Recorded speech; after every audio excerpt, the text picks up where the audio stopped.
Call the meeting to order.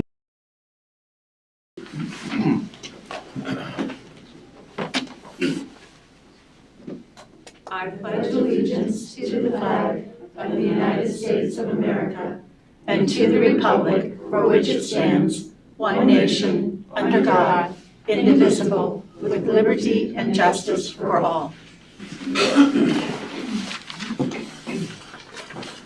And would you call the roll, please? Mr. Ward? Yes. Mr. Workman? Yes. Mr. Golodai? Yes. Dr. Bennett? Yes. Mrs. Getzmann? Yes. We are all here. Yay! With all that's going around, that's a feat. All right. I would entertain approval of the minutes for the January 13th organizational and regular meeting. So moved.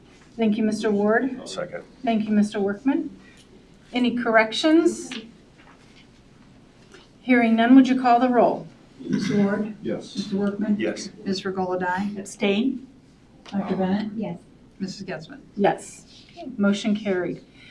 Moving on, I would entertain a motion for the February 1st work session minutes. So moved. Thank you, Mr. Golodai. Second? Thank you, Dr. Bennett.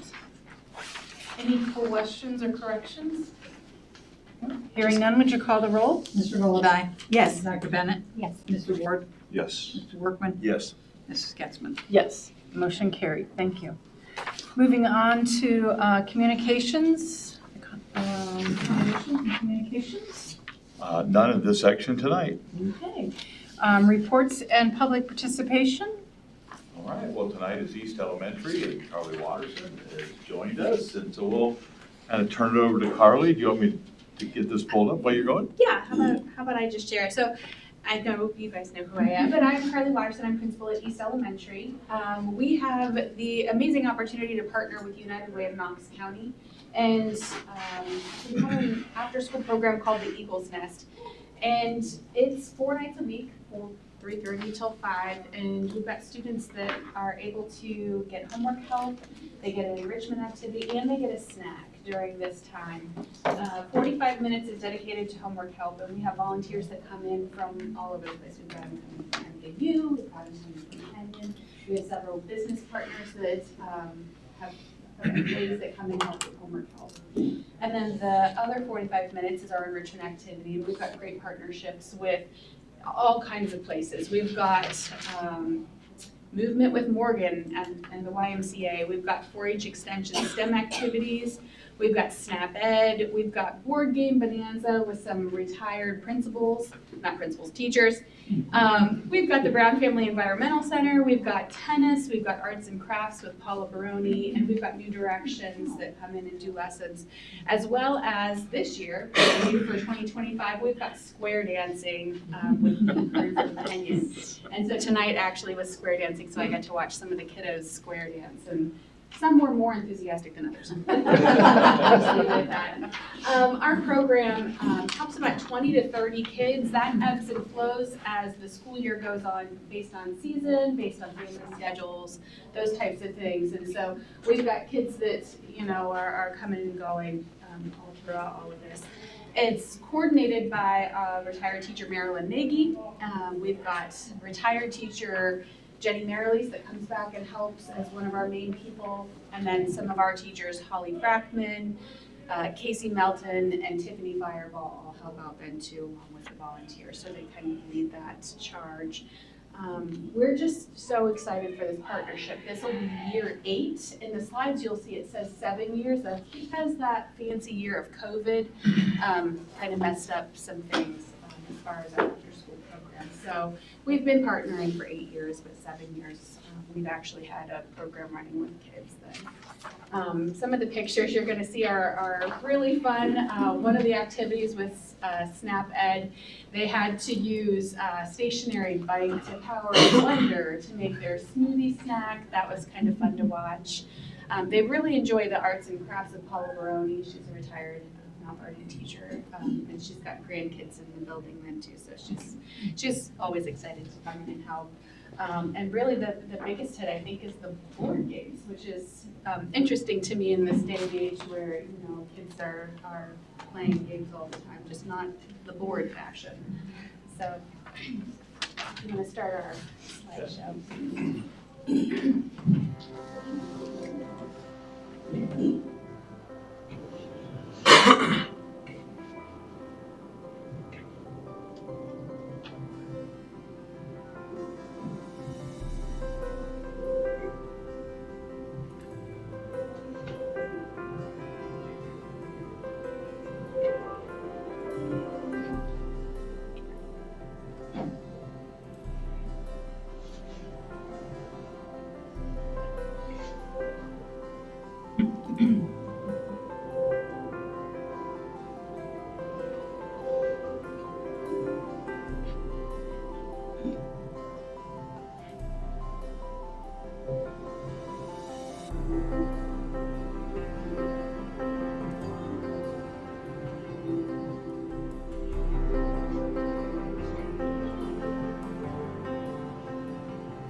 I feel that with my heart.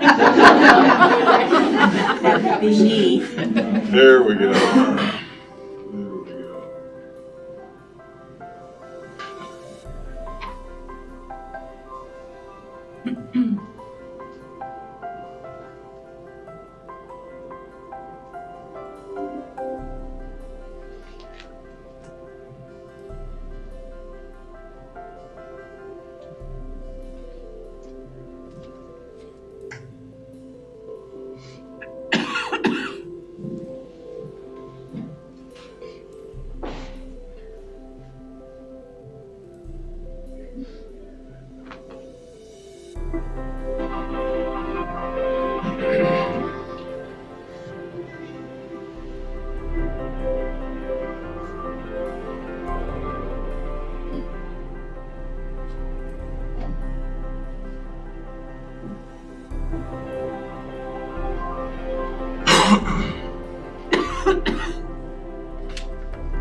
Right.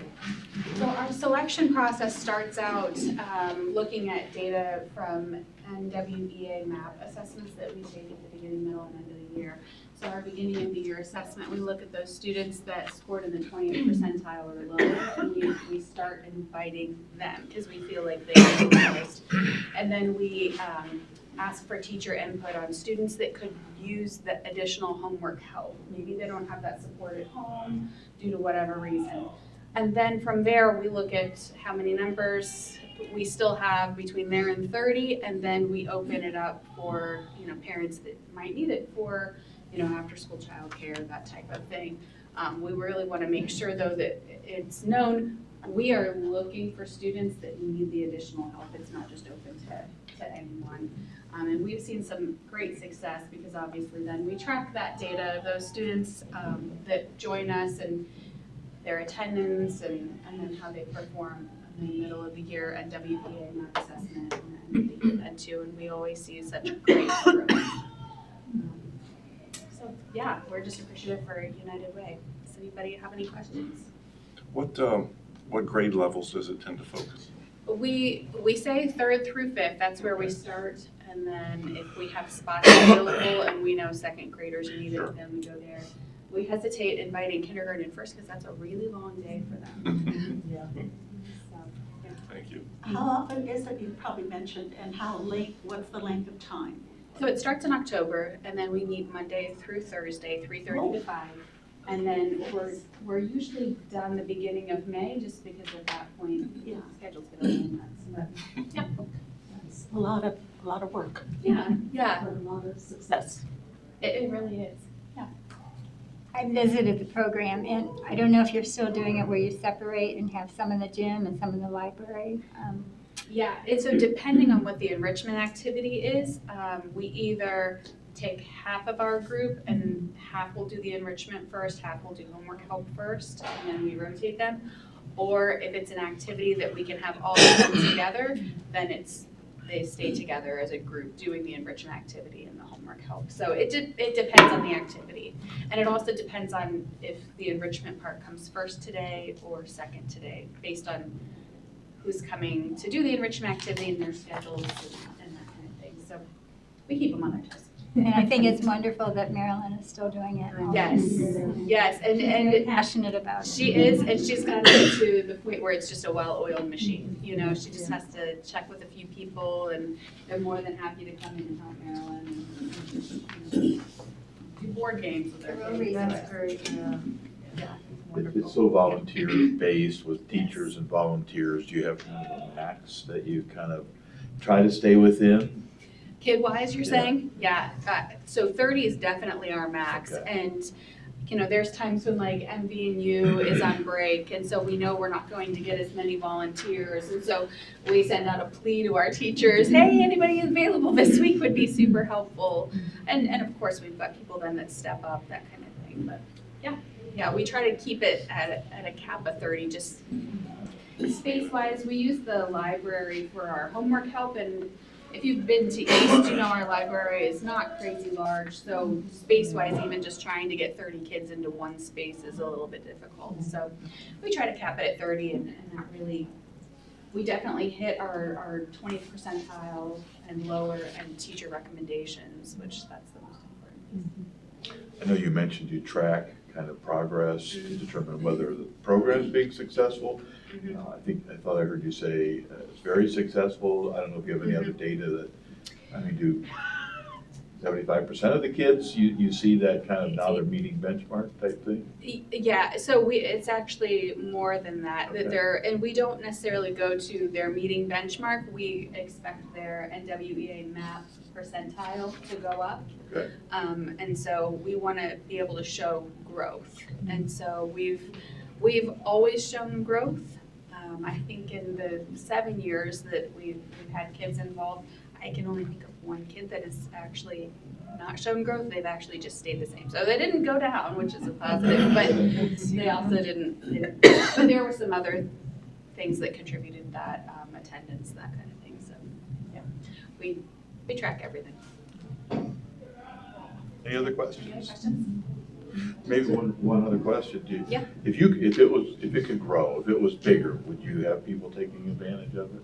I mean, it's interesting because while we cap it at 30, it really ebbs and flows throughout the year. So like today, I think we had 18 kids there, you know, and so it's due to family schedules or they're in an activity. I mean, the musical is coming up, so I've got a handful of kids that do that. And so, you know, we kind of keep it open, and as we see fit. I spoke with 2 parents today actually about taking advantage of it. Their kiddos need some additional help, and that's one way we can do it for free. One other question. Have you ever looked at have you had the time or the space to look at something that would be available for our gifted children that would be after school? Because so much of that is really arts impact, gifted, you know. We have some of our kids that the parents just need that additional, you know, after school care. Some of those are Okay. that attend. So it is available for them because we have spots, Okay. you know, more often than not. But yeah, it would be a really cool thing to be able to It would have be. for more kids. But yeah, that's where we are right now, Dark. That's great. Thank you, Carly. Keep up the good work. Thanks, thank you. You. Student government, I see Andrew. Come on up. How are you? Good, how are you? Good, Thank good for to having see me. you. Thank you. Yeah, my name is Andrew Conway. I'm the senior class president, and I'll be presenting tonight some events that have been going around the high school.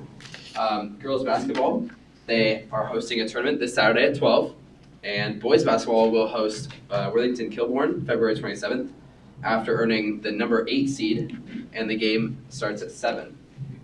Wrestling is hosting the LCL Championship at 9 a.m. on this Saturday. And then for swimming, we actually had many district qualifiers, including Thomas Sant in the 50 and 100-yard freestyle. We had Claire Clarkson, who made it to districts in the 100 backstroke. And all 3 of our boys' relays made it, and also the girls' 200 medley relay. Indoor track also had 2 school records broken. At the Jim Lindsay tournament last Saturday, Denise Wagner set a school record in shot put, throwing 44-5. Nadia Nugi set school record in long jump. She jumped 16 feet and 18.25 inches. Wow. Jacket Journal would also like to highlight their sports zone, hosted by Wesley Nybarger, Isaiah Columber, and Cam Fireball. The forum show rehearsals have also gone underway, with the forum queen being elected Karma Carpenter. The spring musical is also underway, scheduled for April 11th and 12th. And finally, March 4th, the band will host a concert, which shows a sneak peek of their OMEA large group competition. Any questions? Thank you, Andrew. Yeah, Appreciate thank you it. guys. Thank you. Full sidebar, congratulations. I think it's, Your son made it with his relays and was healthy. Yes, we get it. And also Fantastic. divers are going tomorrow to districts. Okay. Colin and 5 girls, including Lily Schoenfeld, but I don't know the other 4. Thank you for that update as well. April, welcome. I know, it's been a It while. has been a while. So last year, MVEA started something that we call the MVEA Excellence Award, where teachers in the district can recognize colleagues for whatever they see that their colleagues are doing that's exceptional. And this year we've had such a tremendous response that we felt like we could use the opportunity to just let the board know, like these are the things that teachers are recognizing each other for. And we also think, so much great happens that you don't get the opportunity to see. And if we waited any longer, we would need like a half hour to go through the whole list. So we're just gonna go straight down the list and just let you know some of the things that teachers are being recognized for. Anthony Springer is going above and beyond with Music Boosters this year. He devotes several hours to managing and working concession stand during football games.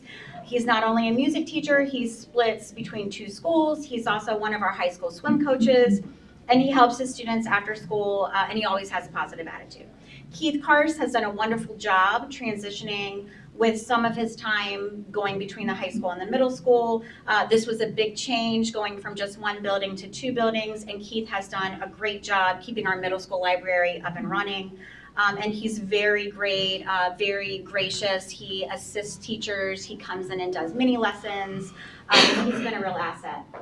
Sandy Ward always has a positive attitude. Even when faced with difficult situations, Sandy remains positive, and she is willing to step out of her comfort zone to do what she knows is best for her students. She is an invaluable member of our building. Mindy Essex started the Kindness Club at the middle school. She purchased her own materials to put signs up around the building, encouraging students and staff to complete random acts of kindness. She has a stamp, so anytime anyone is doing something kind, you can go to her and say, "This is what I did that was kind today," and then they stamp this little, it's a yellow jacket with a little heart on his stinger, and the swarm signs are all over our building. Lynette Morris came to Dan Emmett last year and brought with her a wealth of positivity and knowledge. She's taught the staff about whole brain teaching and has caused the staff to look at things outside of the box. She has made them grow and tried many new things. Jax Lemaster leads her IS department and co-teaches with integrity. She also commits half of her summer to summer school students. She emulates the We Are One theme every day, getting to school early, staying late, compiling and analyzing data, sorting through caseloads, and implementing new intervention strategies. Susan White has led the East Elementary STEAM Club since 2016, creating engaging experiments and activities for intermediate students to explore every month. Susan is the reason why East elementary students have popcorn multiple times a month. On Fridays, you can find her coming to school early, prepping popcorn with kernels and oil. I also heard that they do like different flavors of popcorn, which the kids really love.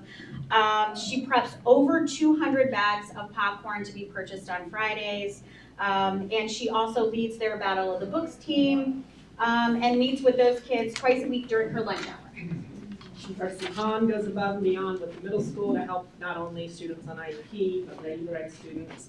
Her school spirit is above and beyond. She coaches robotics and inspires kids to have an extracurricular activity that challenges them. Derek Wells works to have a positive rapport with all of his students at the middle school. He'll help other teachers with questions or creating lesson plans. He deserves recognition and his hard work. Brock Evans and Susie Springer went above and beyond expectations to plan lessons, incorporating music and movement and combined classes for a month to teach music and gym together. They loved learning about choreo drumming and different dance moves, and they were having fun the whole time. Brock and Susie then went on to plan their PBIS reward party and had Which was a dance party. Yeah, it was a dance party. And they had limbo and decorations and group dances, and the kids loved it. Kristen Samples strives for excellence every day at NVMS. No matter what she is handed, whatever hand she is dealt, she responds with professionalism. She works hard to be her best and push her kids to be their best. She's on several committees and leads her department as well as her PLC. Christina Meyer is dedicated to her students. She pushes them to do great things, and she is overall a great PLC member. She takes content and adapts it to the interests and needs of all of her students. Danielle Burris has worked hard to organize and set up a jacket closet for the middle school. She has collected and organized clothes, shoes, supplies for many students that need these resources. It's a great resource for students.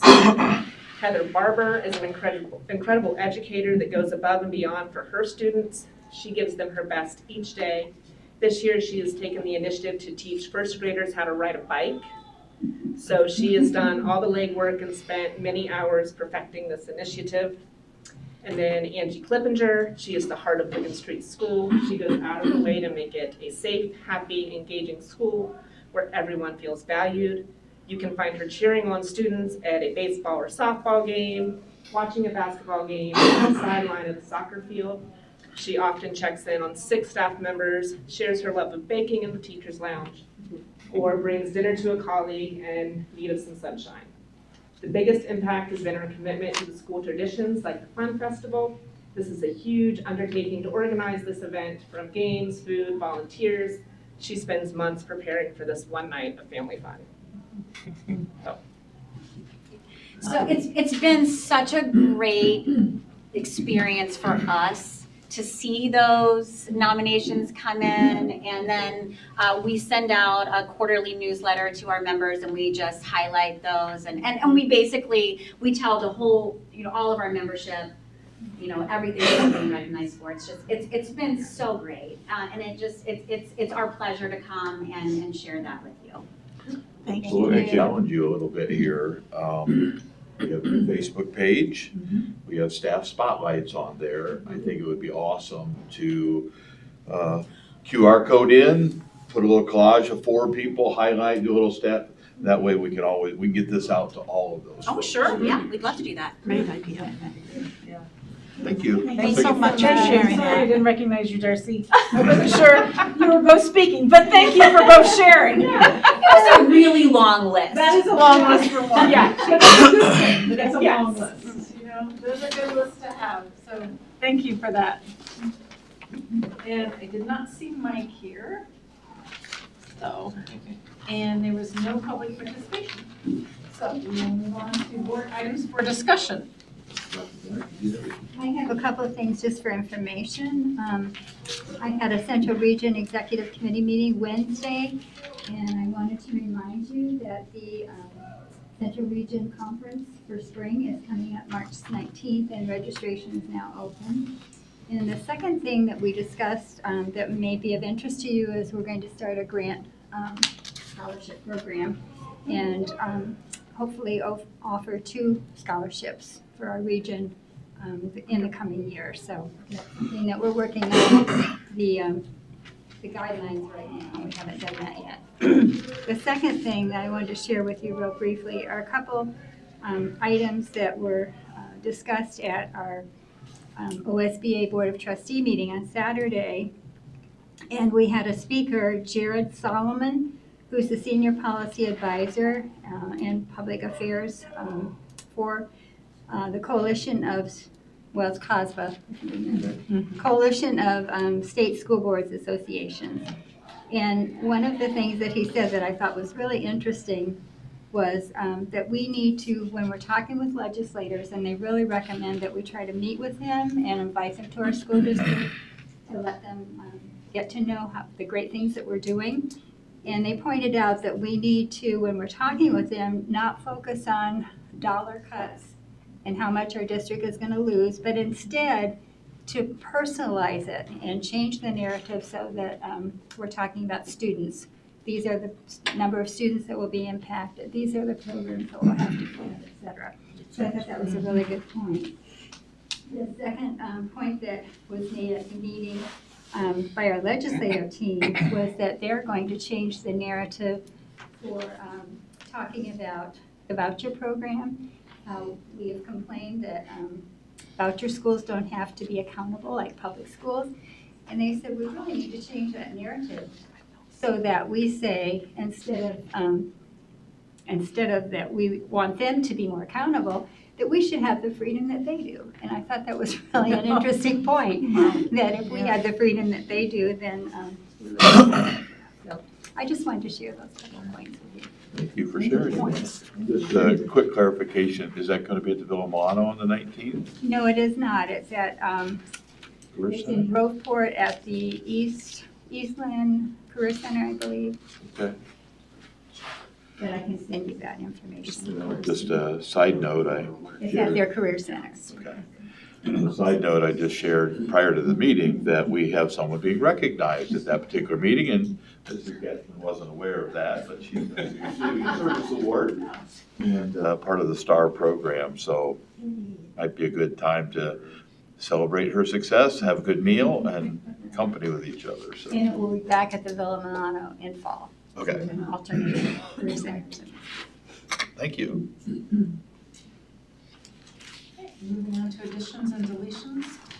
Since Friday, we did have a couple of additions here, a substitute teacher under the personnel section, and a Dan Emmett donation. And those are, that's been put into your agenda, but we wanted to make sure that those were additions to it. Moving on to the superintendent's report. Well, I do have a couple updates, and thankfully Andrew shared a couple of those for me, which is awesome. But I do have a couple of little things I kind of wanted to share. So speaking of our new district Facebook page, we really thought as we were kind of coming into a new season and potentially looking at facilities and things like that, we have individual buildings who have Facebook pages. Some really do a fantastic job. The high school does an amazing job with Jacket Journal, but we didn't have a kind of a district central Facebook page. And so we started to work on that here recently, and we launched about a week and a half ago. We're already up to 950 followers. And we're really encouraging staff to use a QR code. We send all of this information. It goes into some of our communication folks, and John, it's kind of tweaked to make it look really neat, really pretty, and we're able to get that stuff out. There's going to be spotlights, such as educator staff, even alumni spotlights. Motivational Mondays, you probably, if you follow, you saw a motivational quote today.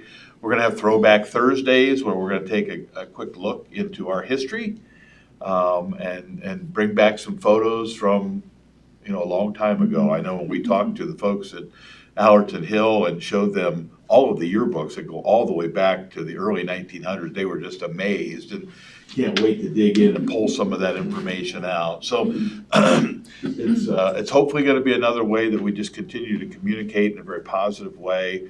And so you simply go to wherever you find your Facebook, on whatever app store you find, go to Mount Vernon City Schools.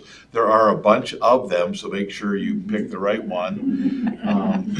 And you can just follow. And so I think it's really kind of a neat thing that we've got going on here. So wanted to give a quick little update on our facility as of today. So we're in the process.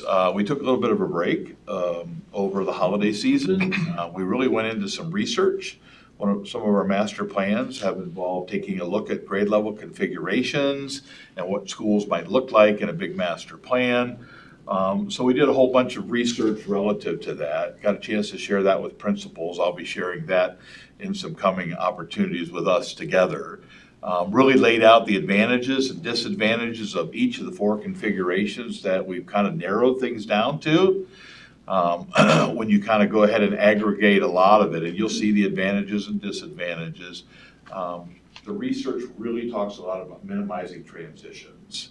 And we know that more than anyone, because here we sit as a K-5 building, and when our 5th graders go to 6th grade, that's really their first transition, and it's a challenge.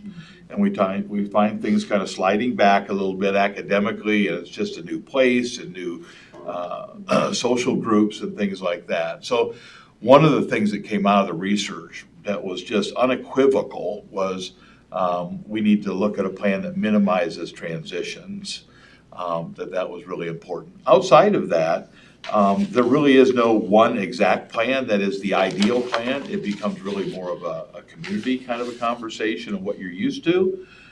Since I've been here anyway, we've been kind of a K-5 configuration, 6, 8, 9, 12. And so you're seeing a couple of those plans that are really kind of blended in there.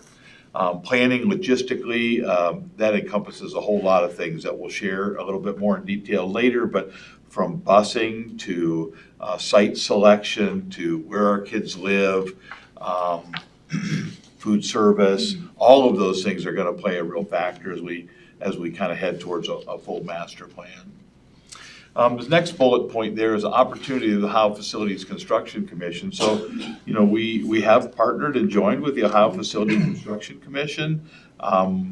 We fit that kind of a financial model where they would look to support the district and partner and with a 36% matching share. We've done a little bit of this before with Twin Oak at one point in time, and so we kind of re-engaged with the OFCC, and to our pleasant surprise, we've been talking with them since last spring as we've kind of had our facility advisory committee meetings. They contacted us 2 weeks ago and said, hey, if you could have a high-level view of what your plan is, not all the details, but a high-level plan, we would move you up to the front of the list, which is hard to get on the list. I think initially when we were in, we're like number 200, but that doesn't mean that everybody in front of us is through a process, right? And so what that essentially means is that if we can put our ducks in a row and at least put our name out there, if a bond issue were to come of our conversations and we would pass it in November, we would be eligible for the money almost immediately, which can be a real challenge. So it's kind of exciting, but at the same time, we still have a lot of work to do. We have an invitation out to our Facility Advisory Committee members to take a tour of a newer facility. So we talk a lot about this. We talk about the visioning process. What does a transitional or transformational school look like today in 2025 versus, some of our schools that are a generation or so behind. And Shale Meadows Elementary kind of fits criteria of something that I want to share with our group. One of the things we talked about is we currently have 6 elementaries, and there are varying sizes from 225 all the way up to about 400. when you partner with the Ohio Facility Construction Commission, they have some size parameters. And one of the ones that came up, and sometimes it comes up because of just efficiencies and site selection, the idea of a bigger K-5 campus. And that there's a little trepidation behind that. That's just something we're not used to. So it's kind of a school within a school kind of a concept. How can you make a school feel smaller than perhaps what it really is? And so that's kind of why we picked Shale Meadows. It's an Olentangy school district. It has a little over 800 students in there, all K-5, but they've really broken it into these unique little kind of pods to really kind of give it a small school feel. And so we may visit and we may love lots of it, but we still want that more tight-knit kind of a feel. And so we would go to one of those other options up there. The K-5 kind of buildings for the OFCC it's got to be 400 or above. So we could never go back and build a facility that would be perhaps equivalent to some of the facilities we have now that are servicing 225 to 300. It's all about efficiency and operational kind of work there. Our next Facility Advisory Committee meeting is coming up on February 18th. I really think during that time, we're going to take a look at these four configurations. We're going to share the research, and I think we're going to kind of start to really narrow it down after the site visit. We're also going to do a virtual site visit at that meeting. In other words, there's another school that was just recently built called Hillsdale Local Schools. It is actually a K-12, and that's really popular among smaller districts right now. But we can envision that as you walked into this facility, that where the 7-12 area is, that might be our upper 3, 4, 5. And where the other section is might be our K-1-2 or pre-K 1-2. So kind of a neat opportunity to see what that kind of looks like. Just to give you a quick snapshot, I know I shared this with you. This is Shale Elementary. It is built on one level. There's a lot of configurations that are built on, a stack, which actually Twin Oak is kind of a stack situation. But you can kind of see the footprint here, and they're fitting 800 students in here and trying to make it really kind of unique. Here's kind of a building configuration, and what you'll notice is these are all in sections, and this one's not quite labeled, but if you think about this pod might be a K1 pod, or this pod might be a 2-3 pod. This might be a 4-5 pod.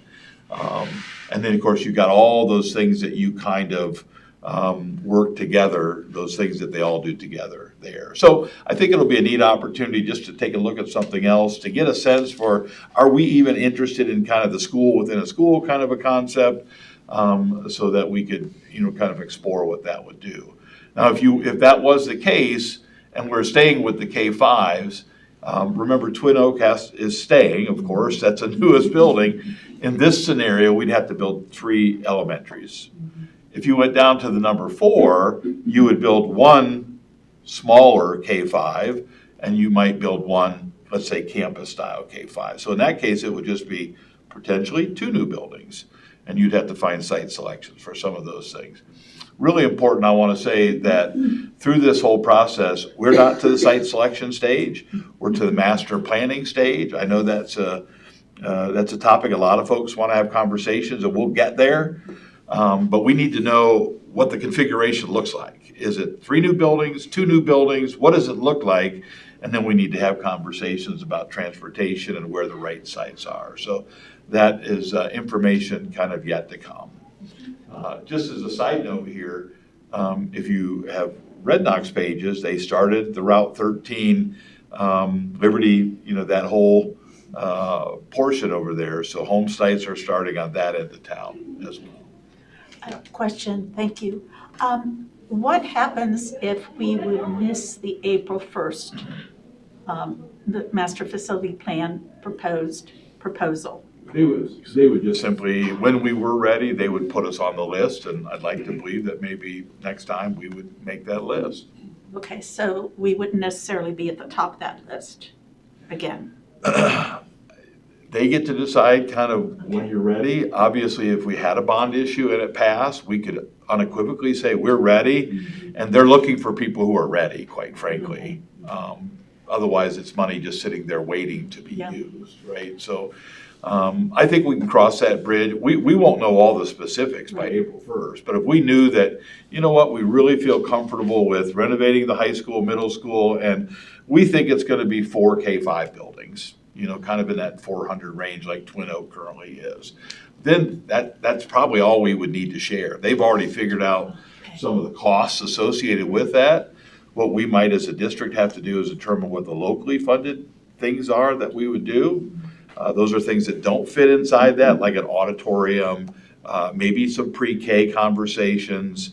Those would be the LFIs that kind of fall in there. So once we have our tour and we meet next week, I'll be able to share a little bit more where I think the committee is kind of leaning. Wanted to share this. Mr. Fry's back there. He's got a big smile on his face. I put this one up there because this is our first Licking County League championship. The middle school went to Johnstown on Saturday, and through excellent coaching, but more importantly, some outstanding efforts by our young folks, they ran away with the title this year. Fantastic. So had an interesting opportunity to share a post on this particular one, and I think I had put new league, but yet same old winning tradition. And that's what we want to have, and that's the group that kind of does it there. So exciting there. In athletics, Andrew mentioned a number of these. So our girls and boys swim team finished 3rd at the LCLs. So congratulations to them. We have 5 divers going on to districts. That is tomorrow at OSU, right? Yep. And so Colin will be competing there, and that'll be kind of exciting. OSU's a little bit bigger. You can kind of see. You go to. Who wants to go on what is it, the 3-meter board, or the one that's way, way up near the sea? Oh, yeah. He was thinking the first year he went, he'd get to go on it. Oh, wow.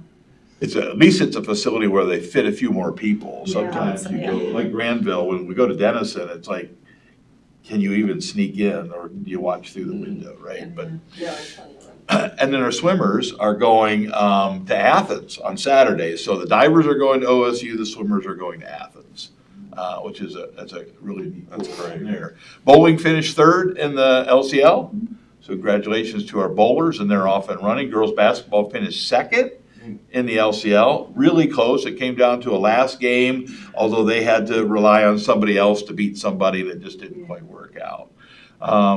As Andrew mentioned, we do have a home tournament game versus Columbus Briggs on Saturday at 1 p.m. So it's always nice to host. So that means we got a good seed. Excuse me. Boys basketball finished up the regular season play this week. They actually have senior night tomorrow night. So if you get a chance to go out and see that. And then they will host a game as well as the 8th seed at home on the 24th of February against Worthington Kilbourne. And then wrestling is kind of starting to turn the corner now. So we get to host the first LCL championship here at Energy Fieldhouse. And, you know, I think we have a real shot at kind of showing them who's part of the LCL as far as wrestling's concerned. Still a lot of stuff going on in the music world. Here a week and a half ago, OMEA Solo and Ensemble had their event in Granville. I'm kind of waiting to get the results of that. Usually I share that at a board update. It's a long list. I understand we had lots of ones, and so it's always kind of nice to be able to share those. We have an orchestra concert coming up here on Wednesday, and they're doing their orchestra concert Wednesday so they can go to OMEA state competition the week after. So oftentimes in the music area, they'll do almost like a rehearsal concert before they go to OMEA. Same with band and choir. On the 4th of March, they're going to have a concert. Then they'll head 10 days later to OMEA district level band events and choir events. So lots of good stuff going on there. By the way, March is Music in Our Schools month, and so hopefully we can celebrate that a little bit there. Question, are all of these going to be held at our high school? You know, it says MTV Arts. I know when I was trying to find out where it's located, like Granville was where they did OMEA Solo and Ensemble. I need to find out where that location is gonna be. But our own concerts will be held at, At our place.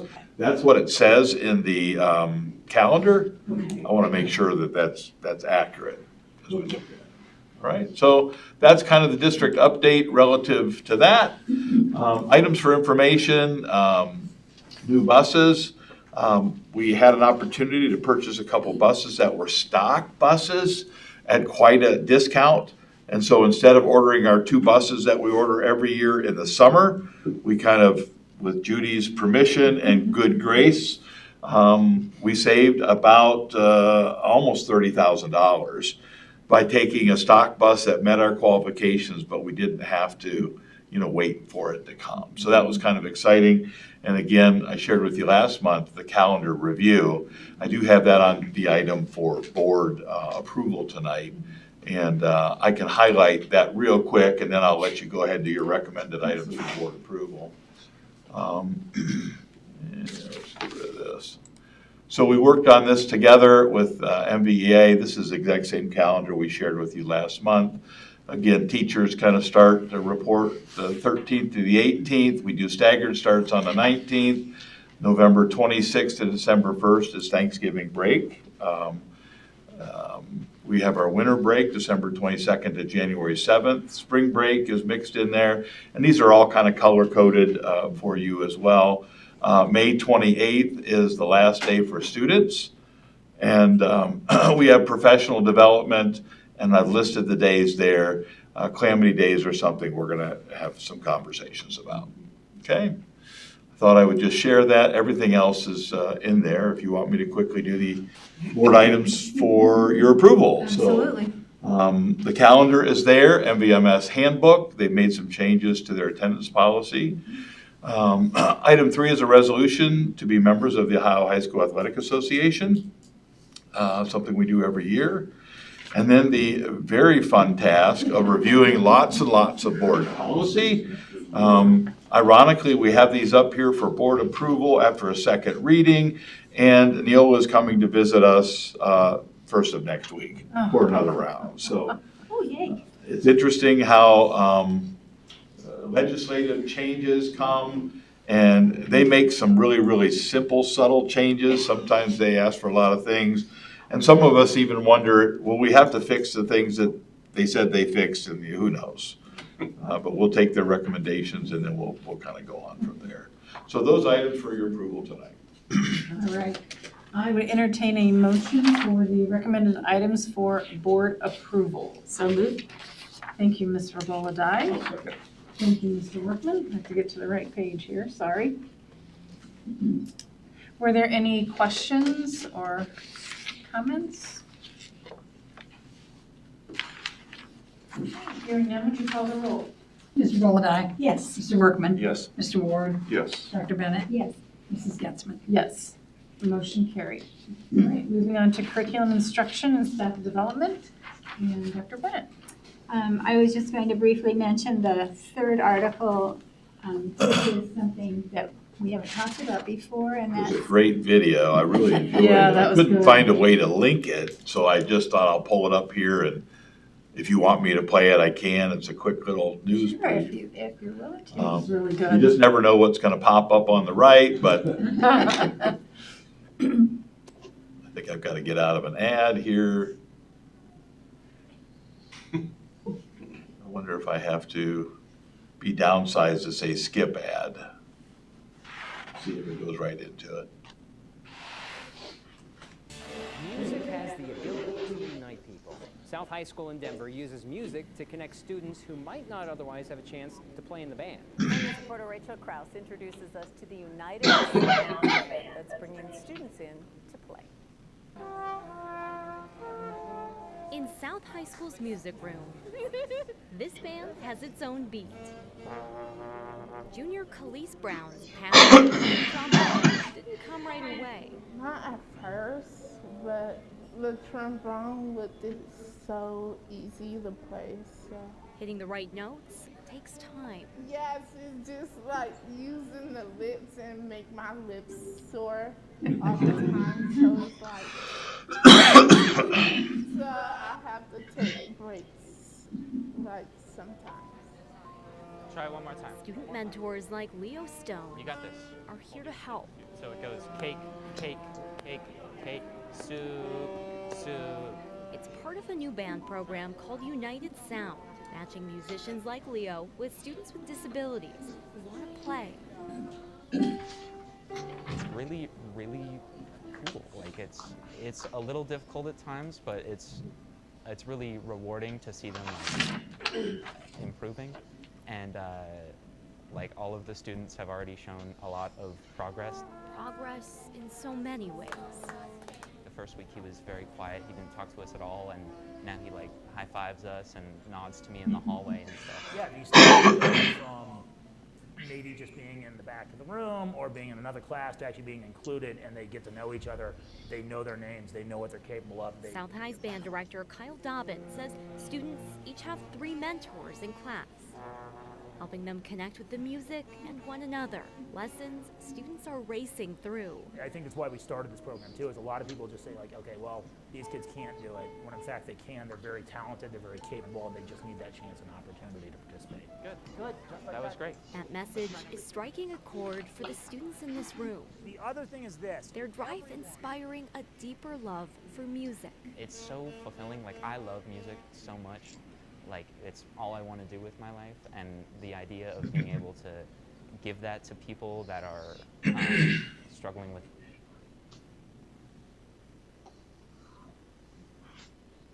and building that it's beautiful to me. So. In Denver, Rachel Krause, 9 News. How about that? And I think when you love something like music, people that are good in any form of music, singing, performing, playing, they like to share it. Even if you're not good at it.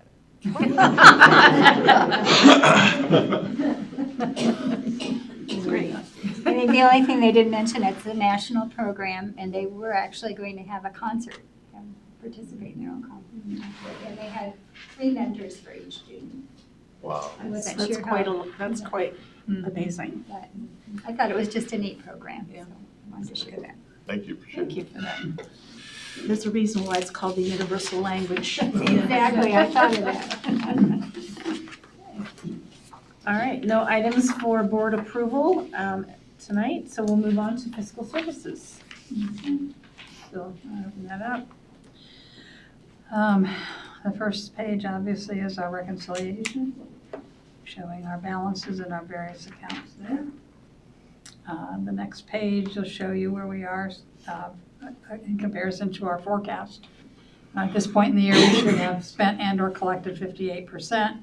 Obviously, we're low on that because we haven't gotten our second taxes yet. So we're about where we should be on the other items. The first 2 are taxes. The other 2 are state foundation money, or the next 2 are state foundation money. The rollback is the money that we get from the state after the taxes are collected. So we're a little bit higher on some of those, but those 2 top ones will be bringing us down.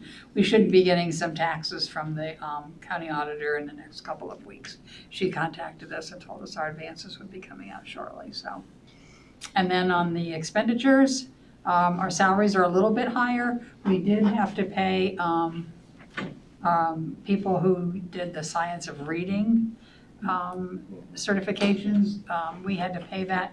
The state has reimbursed us for that, so we'll be putting that back in that top line. And also, it's also a little high because of some supplementals that have just been paid, and that's a timing issue because they get paid at certain times of the year. So I think that'll come out. Again, we're still high in our supplies and materials. We're gonna have to adjust when I do the May forecast. You're gonna see that line 3.04 is gonna have to be higher because of inflation. Most of the things that we buy every year are just a little bit more expensive this year. So that'll be a change. Won't really affect our bottom line that much, but it will be a change that you'll see on the May forecast. The next page is the investment interest.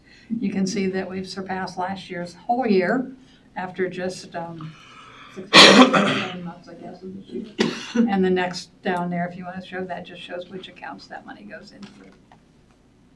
The rest of the report is the checks that are issued and the receipts that come in. The next one that we have to approve This is something we approve every year in March. It's called Resolution Accepting Rates, and it comes from the County Auditor's Office. And this is for next school year, 25, 26. And they're just sending us the rates that the state has sent them, and we just have to agree that those are the rates that they're going to collect for us next year. So, So what happens if you wouldn't agree? I don't know. I guess we'd have to have a reason to tell them that it was wrong. So yeah, that's the other item. And then we have some donations, I think. So to the Dynamic Kindergarten from Mary Crum, 42 bags with a book and coordinating stuffed animal for each kindergarten student. How cool is that? Pleasant Street Kindergarten, same, 56 bags with a book and stuffed animal from Mary Crum. Twin Oak Kindergarten from Mary, 70 bags with the same information in it. To Wigan Street from Dave Culbertson, gloves and hats. Again, from Dave Culbertson, gloves and hats. And to East Elementary from the DAR, 12 canisters of screen wipes and 4 books about the American Revolution. Really appreciate that. You know, I'm looking at that thinking it might be another social media kind of spotlight. Yeah, really. Handing bags of books with stuffed animals to kindergarten students, and Mary has really demonstrated a passion for that. Absolutely. Great community support. I'll get John to get on that. Thanks. Thank you for that, Judy. I would entertain a motion at this time for the fiscal services. So moved. Thank you, Mr. Ward. Thank you, Dr. Bennett. Any questions? And again, How grateful we are for that. yes, donations, absolutely. Yes. Would you call the roll, please? Mr. Ward? Yes. Dr. Bennett? Yes. Mr. Workman? Yes. Mr. Volodai? Yes. Mrs. Getzmann? Yes. Motion carried. On to business services. Thank you. I will try to be as brief as possible. You can look at all of the other bills that have been introduced, what's going on at the state level, but Governor DeWine submitted his executive budget proposal, and some highlights that affect education are the fair school funding formula, which will continue in the next the 5 and the 6th year. It reduces the formula guarantee from 2026 of 95% to 90%, 95% to 90% in 2027. A proposal to earmark $12 million from the lottery for science of reading coaches and other literary supports. $30 million for newspaper safety, plus $4 million to increase driver training.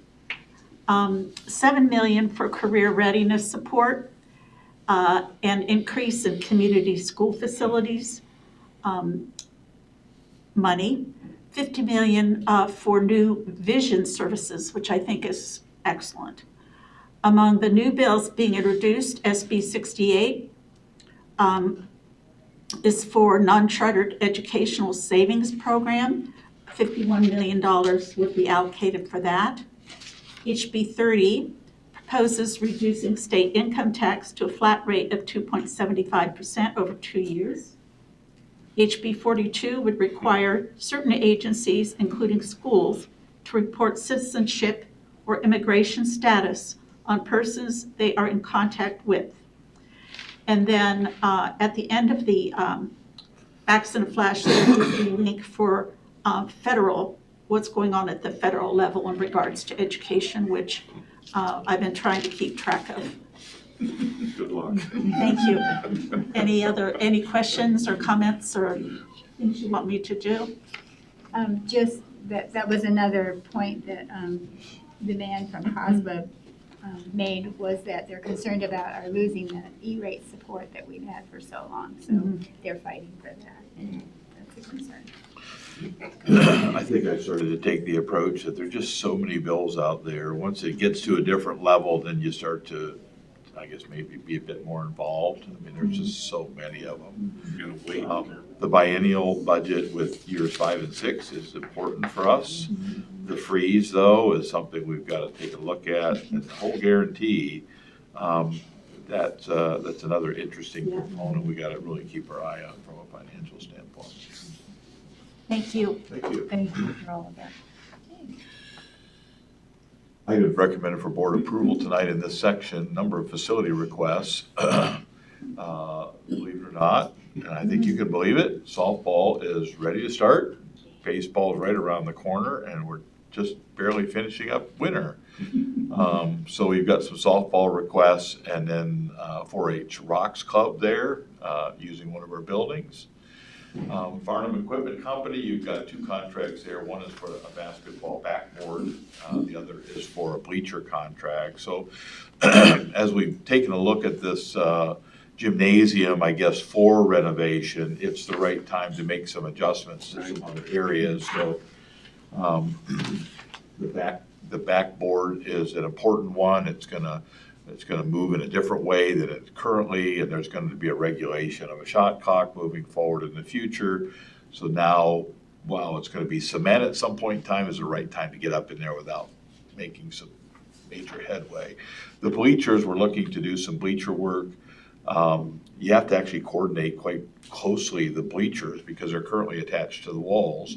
Well, when all that wood comes out, and then we take all that tartan out, they're going to take one side of the bleachers and kind of move it all the way to the other side or almost to the middle. Then they'll remove that, then they'll move it back. I mean, the bleacher, they'll have to come back 5 times while you're removing this stuff, and then while you're putting a new floor in. And then at the very end, we're going to take a few rows of bleachers off what we would call the visitor side.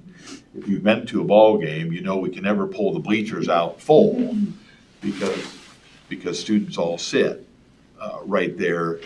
Our athletes sit in chairs, and there's no room behind. So we want to be able to pull them all the way out as opposed to having stacked bleachers up there. And we're gonna remove a section in the hive just to take them a little further away from being right on the court. So all of that will be kind of done at that point in time.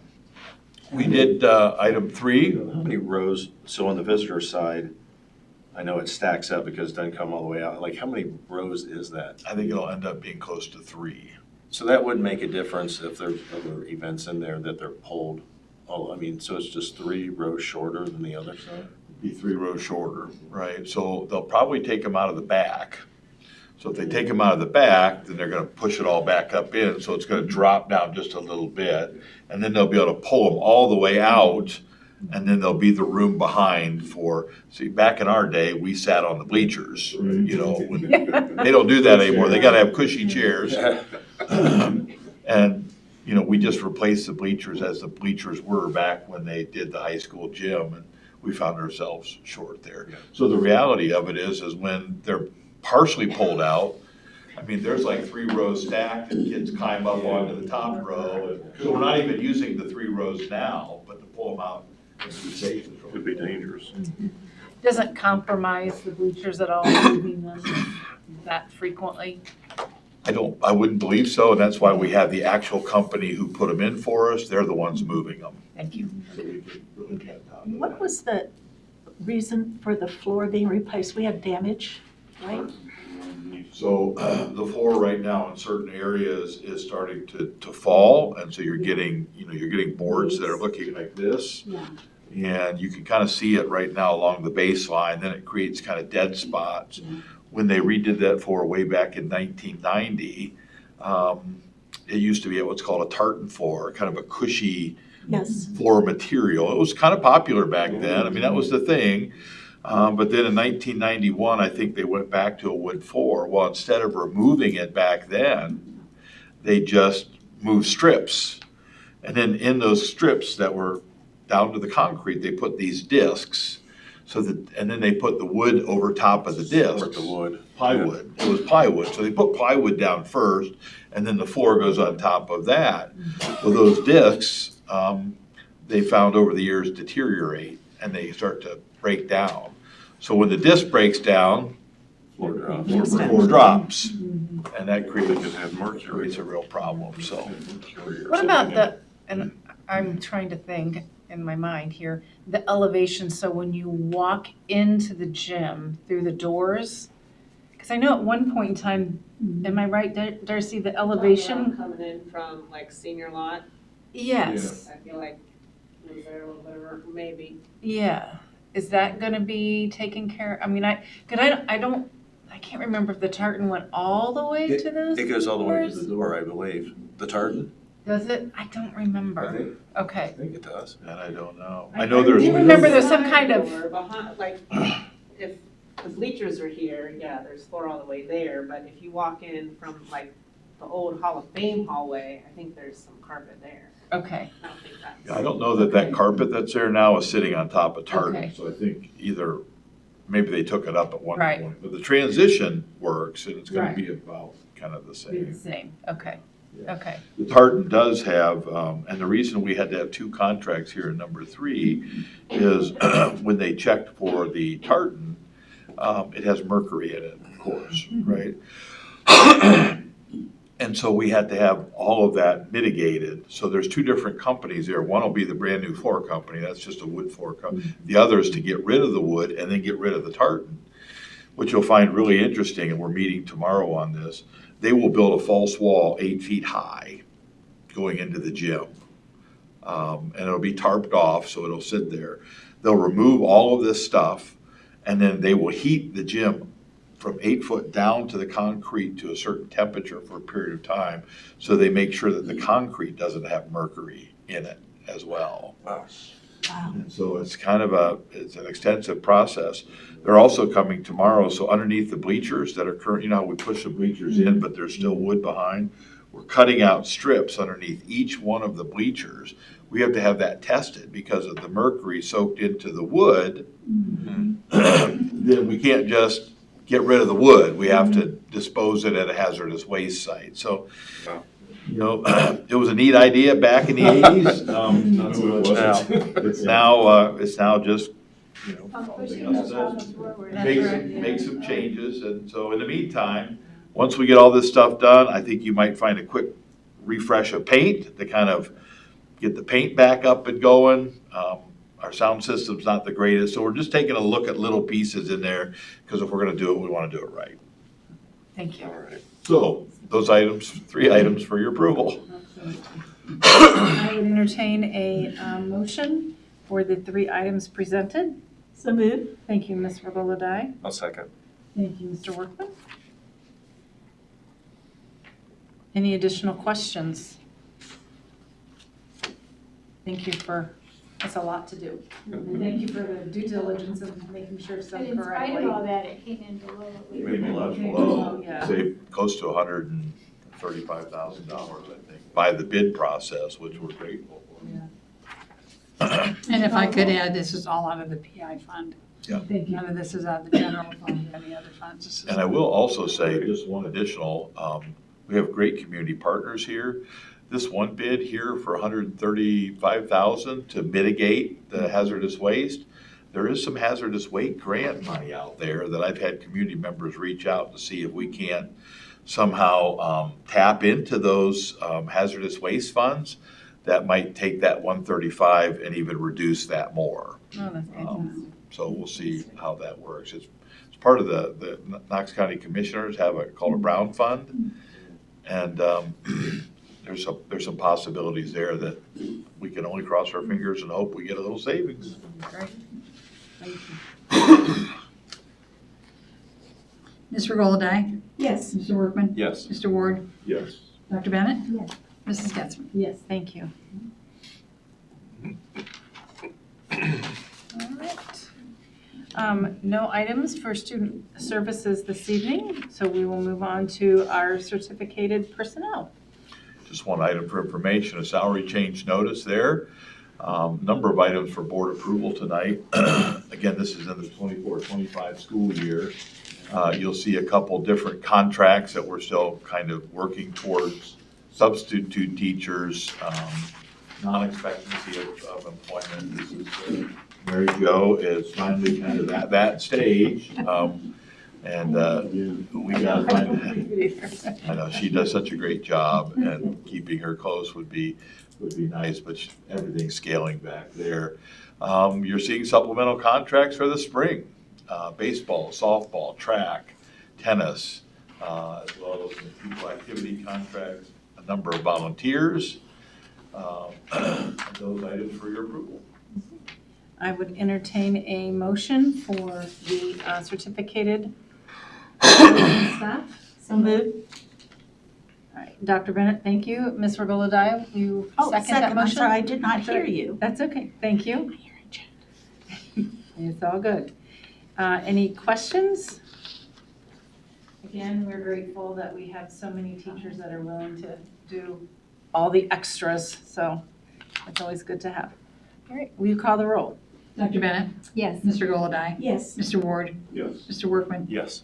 Mrs. Getzmann? Yes. Thank you. Motion carried. And moving on to classified staff. No items for information. Again, similar as to the personnel for the certificated staff, a number of employment issues from a first-time 7-hour cook at Dan Emmett to a couple 2-year contracts. And then in the 4th cycle, another 2-year contract. In that, in the 6th and 7th, some substitute employment, and 1 retirement. Helen Kaiser is retiring, and so she's spent a long time at Pleasant, and probably has a colleague in the back who is disappointed to see that occur. We'll try to hook her into a sub role somewhere along the way. Do that. Okay. I think she's been with us over 20 years. 20. Get a chance here in May to hear a little bit more about Ellen. All right, I would entertain a motion. So moved. Okay, Mr. Workman, motion, Ms. Regola-Dye, second? Yes. Thank you very much. Any questions? Hearing none, would you call the roll? Mr. Workman? Yes. Mr. Goloday? Yes. Mr. Ward? Yes. Dr. Bennett? Yes. Mrs. Getzmann? Yes. Okay, motion carried. At this time, I would entertain board member comments. And Ms. Regola-Dye, would you like to open? Yes, thank you, since I kept interrupting everybody. First of all, I was trying to think of all of the accolades for our athletics and extracurriculars. And it's almost too much to take in. The success of our children is amazing. And in the classroom, it's amazing. And we have our wonderful staff to thank for that, and our community, as usual. We wouldn't be able to do any of this without the support of Mount Vernon. And it's a real partnership, a symbiotic relationship between us, and we're so very grateful. Thank you. Okay. Just wanted to recognize and congratulate at East what we saw with the Eagles Nest.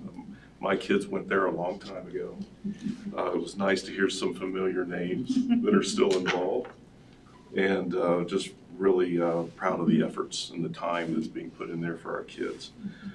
Secondly, wanted to recognize, I guess, the district in the decision about moving to the Licking County League. I watch our teams from the middle school to the high school and everywhere in between getting engaged in that, and it's really something, the close proximity of this is really fun when you go to some of these events, and they're highly attended and a lot of energy, and I think it's been a great move for the district. And third, I would be remiss if I didn't appreciate and recognize the fabulous teachers that were recognized by the union.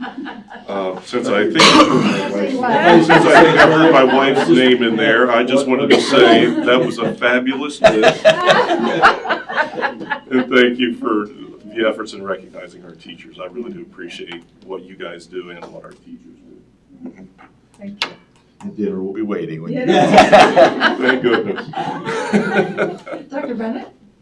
I was going to say the same thing about East and our teacher recognition. I thought that was just really neat. And that's why our kids do so well, because our teachers love our kids and go above and beyond what's expected. So I'm just very proud of our school district and thank all of you. Wish everyone a happy Valentine's Day. I don't know that there's a lot to add. Certainly thank you to Curly and East Elementary for the program. That sounds wonderful there. I think Mary referenced all the student athletes. It just shows the commitment not only to the classroom but the extracurricular activities and the number of students, not only athletic but music and the different things that they're doing is really neat to see that. So I appreciate seeing that. Well, thank you. I'll finish up. Not correlation by any stretch of the imagination because my brain doesn't carry one day to the next some days, and I didn't from Thursday from our board preview to Friday, but on Friday I had the opportunity, I took the afternoon off and went to the high school, had some paperwork to sign there, and had great conversations with Mr. Coughlin and Julie Wallace. She's always a pleasure and very courteous to all of the family, and I had the pleasure of running into Andrea White. So we had a very nice conversation as well. So it was just nice to get out into the buildings, and then I happened to go to East Elementary. Miss Watson was not there for the afternoon, but I will tell you, the school was running like there was not missing a beat. So it's just nice to know that we have such strong administrators that even in their absence, that they're still operating and moving forward. The kids were engaged. It was great to see. They had a high absence with this influenza A that's going around, but they were cleaning and they were being reminded to wash their hands, and the kids were just really engaged. I went into one classroom and they were having a little bit of technology issues, but they were making it go. And they were still engaged. The teacher was a little frustrated, but the kids were laughing and they were having a great day. And one was taking I can't even remember what it's called, a bathroom break, but they gave it a certain name and they had 2 minutes.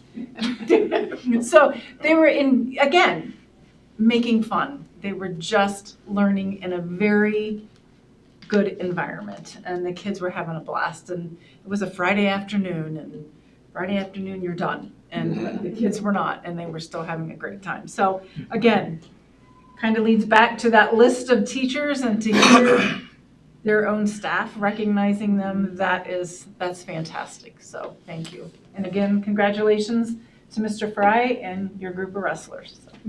And just Yes. forgot to add, I would be remiss without thanking our custodial staff, because when we have these outbreaks of flu and COVID and other things, they're always there to do that work that maybe somebody else doesn't want to do. Right. Yeah. And so we're very grateful to all of them. Absolutely. And the support staff, our secretaries, Yes. our nurses, Yep. our principal nurses, secretaries. Absolutely. All right. At this time, we do need to go into executive session for preparing for conducting and reviewing negotiations. If I could have a motion. So moved. Thank you, Ms. Regola-Dye. Thank you, Mr. Ward. And there'll be no action coming No out of action to be executive taken. session. Thank you. Ms. Regola-Dye? Yes. Mr. Ward? Yes. Mr. Workman? Yes. Dr. Bennett? Yes. Yes. Motion carried. You know, Jeff, to your point with the LCL, I'll feel fully enshrined when I can go there and not have to Google it. I mean, I have to figure out all the schools